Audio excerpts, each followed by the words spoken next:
فتره ما بتشرفنيش بصوتك في البرنامج. الله يكرمك ويبارك فيك، ده الشرف لي انا والله. الله يخليك يا فندم. الله يخليك، بس كنت في سفر كده فيعني بس متابعك برضه مش الحمد زيك لله على يعني. السلامه، الحمد لله على السلامه.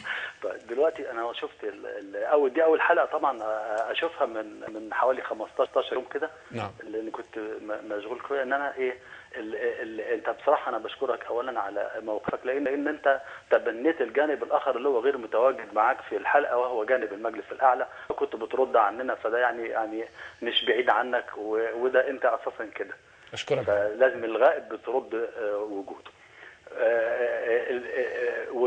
واجمل ما في الموضوع برضو اللي هي الفقره بتاعه الايه الشريط اللي في الاخر اللي احنا اتفرجنا عليه، اللقطه اللي جت على التليفون محمول كده متصور رجل يعني من اللي هم العصابات المسلحه دي بتاعه الجمال والدواب دي، ومطلوب فيها التحقيق. يعني انت حتى كمان ايدت يا استاذ يسري وتقول مطلوب، ما انا بقى اللي اطلب التحقيق في هذه الواقعه، لان ده اتهام واضح وصريح تواطؤ القوات المسلحه في موقعة الجمل. يعني عشان نسمي الامور بمسمياتها بقى، ما نتكلمش بالكفر لا لازم حتى لفظ الشفافيه ما بقاش حابب استخدمه، لانه استخدم في الايه في العصر البائد والفاسد والكلام ده. فاحنا لازم نتكلم بمنتهى الوضوح والصراحه كده. طبعا ده اتهام مش في محله. ده راجل معلش اسف باردون، يعني رجل عرباجي بيقول اي كلام، ولما بيقول الجيش ما هو ما يعرفش الجيش مين ولا الشرطه مين، وقالوا له واللي برمجه قال له ايه بالظبط. ولما حتى تسمع كلام تقول له يقول لك الايه الجيش بوك مش الفيسبوك، حاجه يعني كده مش يعني مش قرينه داله، الا اذا كان هناك مثلا الاستاذ حسن نافع مسك في الحته دي، الا اذا كان هو بقى عايز القوات المسلحه. ده احنا بنقول يوم الجمعه يا اخوانا نبقى ده القوات المسلحه بتاعتكم، فمش هتتواطأ ابدا. ولو كانت هي متواطئه ما كانتش من البدايه تبنت الثوره وحمت مبادئها وامتنعت عن انها تمشي في اتجاهات مش مظبوطه. فده لو كانت عايزه تخلص ما خلصت من الاول، انما ده امر غير وارد. وانا بقول لك الكلام ده يا استاذ يسري والله، وانا في حلم من الحلفان، انما انا اساسا يعني ما خدتش برميشن عشان اتكلم، عشان تبقى عارف. وتاخيري في الكلام انا عايز اوصل لنهايه الحديث عشان اقدر ارد. انت طلعت بقى حضرتك بالفاصل ومشوا الساده الضيوف، انما انا والله ما لحقت، فتاخيري ده له سبب. انا اقدر لحضرتك اهتمام حضرتك على المشاركه. اللي انا عايز اقوله اللي انا هقوله لحضرتك دلوقتي، انا ممكن احاسب عليه، وانا ممكن اروح الشغل بكره، مش مشكله، ما يهمنيش. لا ان شاء الله ما يحصلش ان شاء الله. انا اصل ما فيش ذا جيم از اوفر. انا بالنسبه لي ما فيش. انا هستعير من بنتي نواره اللي هي بتقول انا ما فيش بيني وبين حد حاجه، انا بيني وبين ناس مصر. انا بتعجبني كلمتها دي، انا عجباني دي قوي، فانا هستعيرها منها. انا برضه ما يهمنيش، انا يهمني مصر. انما لازم اقول لحضرتك حاجه عشان شعب مصر وشبابنا يعرفوا حاجه مهمه جدا. اولا برضو الاخ اللي كان قاعد انا مش عارف اسمه، ده شباب الثوره اللي كان قاعد في اليمين ده، برضو كان بيقول عمليه الفزاعه. ما فيش حد بيفزع حد، لا ثوره بتفزع الجيش ولا مجلس اعلى ولا المجلس الاعلى بيفزع. احنا كلنا مصريين يا اخوانا، لان هدفنا واحد. ما فيش حد بيفزع حد، ولا لما تنزل في ميدان التحرير لا انا نفسي تنزل عشان تقول مطالبك واعرف مطالبك ايه واحققها لك. ولما انت بتقول حاجه بقتنع بيها وبشوف ان هي صالح مصر بنفذها، لو مش في صالح مصر هقول لك لا مش هنفذها، وانت هتساعدني على كده. فالموضوع يا اخوانا ما حدش بيفزع حد. وبعدين لفظ الضغوط سيادتك قلت نقطه مهمه قوي دلوقتي لفتت نظري. حضرتك نفسك ينزلوا ميدان التحرير عشان يعبروا عن اللي يعبر رايهم. رايه بالطريقه اللي احنا اتفقنا عليها يا استاذ يسري. طيب جميل. طبعا بطريقه سلميه وما يعطلش طبعا، وقول اللي انت عايزه وبديمقراطيه، ومش ده اللي احنا عايزينه. انا عايز استمتع يا اخي بالديمقراطيه زيك. هو عيب؟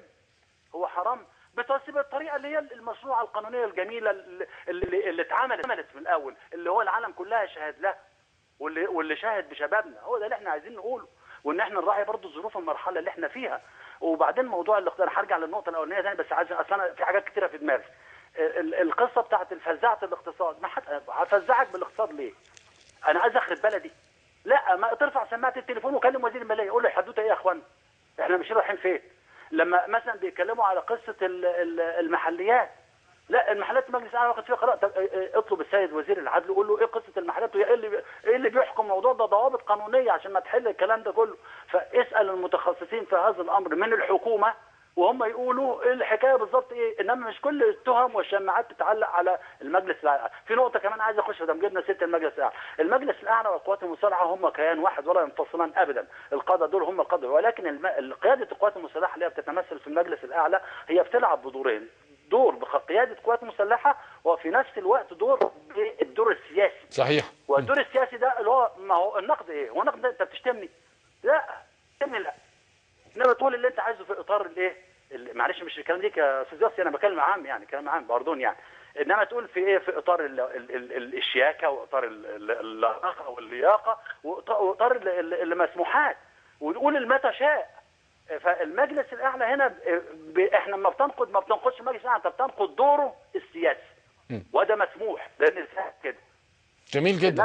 انما ما ننفصلش ابدا كمجلس اعلى عن القوات المسلحه. لا. عشان نوصف الامور ايه تبقى لا، ما طبعا ده مفهوم، انه طبعا قياده القوات المسلحه من ناحيه صحيح، من الناحيه الوظيفيه. لكن انا اشكر سيادتك على انه اكدت على انه الدور السياسي. وانا اعرف اخطاء ازاي لما تنقدني. صحيح.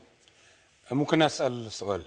معانا في الاستوديو بالمناسبه الاستاذ جمال عيد، لو حضرتك ما عندكش مانع، هو عنده بس تساؤل سريع، لو حضرتك اذنت. طب اكمل عشان بس ايه. طب اتفضل يا فندم. انا سبت دماغي عشان ما تلخبطونيش وانا مش قدكم. حاضر اتفضل. انا مش قدكم. لا اله الا الله. انا واخدين ايه الكلام اللي حضرتك دلوقتي، انت بس هستخدم اصابع يديك عشان تحط لي قوسين من اللي انت بتعملهم. انا هحطهم كده جنب، هشيلهم خالص. لا، استخدم لي قوسين مهمين كده بين قوسين. بص بقى، اتفضل. الكلام اللي هقوله ده انا مش مسموح ان انا اقوله. اتفضل. انما انا شهاده لربنا احاسب عليها، اقسم لك بالله العلي العظيم، عشان مصر كلها تسمع والعالم كله يسمع الأنت بقى. ان الكلام ده كان في مركز العمليات، وانا مش مصرح لان انا اقوله. ان ساعه ما حدثت موقعة الجمل، وحضر المشير حسين طنطاوي بنفسه، وهذا الرجل عمل اتصال، والكلام ده انا بقول لك انا ممكن ما اروحش الشغل بكره، انما هقوله. عمل اتصال برئاسه الجمهوريه، وقال لهم ايه اللي بيحصل ده، التهريج اللي بيحصل ده ايه؟ انا عايز اعرف الموضوع ده ايه بالنص، هو انا مش مسؤول معاكم ولا ايه؟ لو الكلام ده عليكم يد بيه يخلص فورا. هذا الكلام ما حدث من المشير حسين طنطاوي، وكلهم انكروا معرفتهم بهذا الامر. قال فورا اللي ليه يد في هذا الموضوع ينتهي، مش اللي يجيب لي واحد يسوق لي جمل وماشي لي قدام الجامعه ويصور له ويقول له قاتل مسلح. ده راجل مش داري بالدنيا. فانا اقسمت لك يمين الله وانا مش هخش جهنم عشان ارضيك وارضي حد.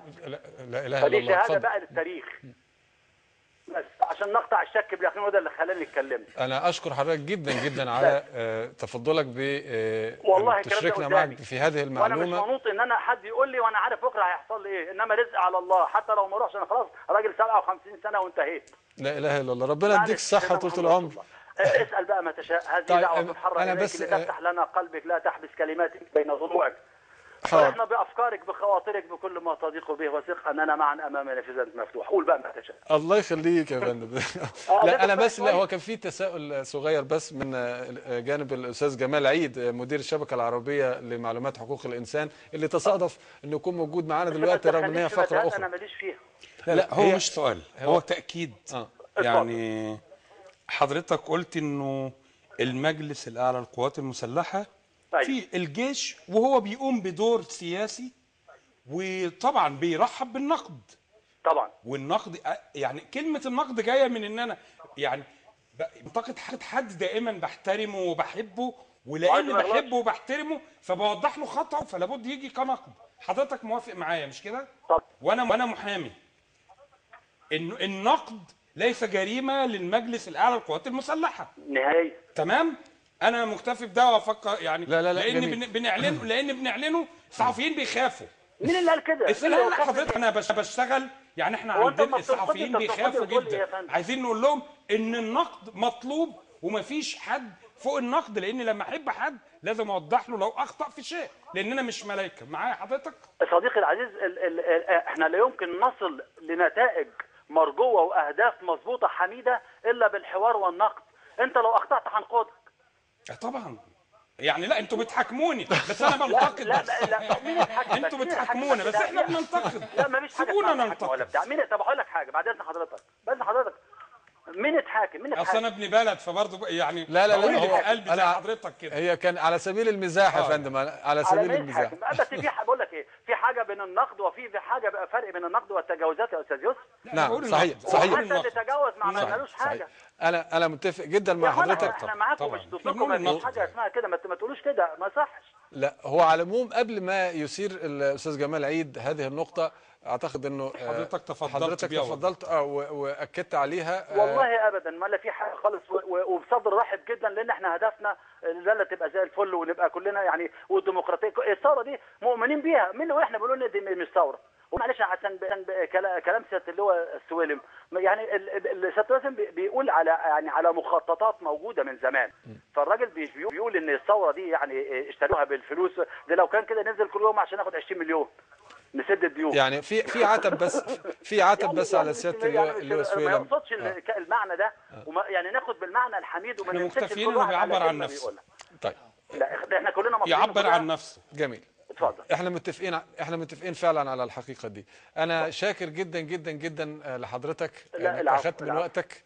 واولا يعني قلت لنا معلومه واضح ان هي ما كانتش يعني كنا نعرفها قبل كده، ودي في حد ذاتها ده تعمل منشات كبير في اي جورنال بكره، لكن طبعا الوقت متاخر مش هيلحقوها في الجرايد.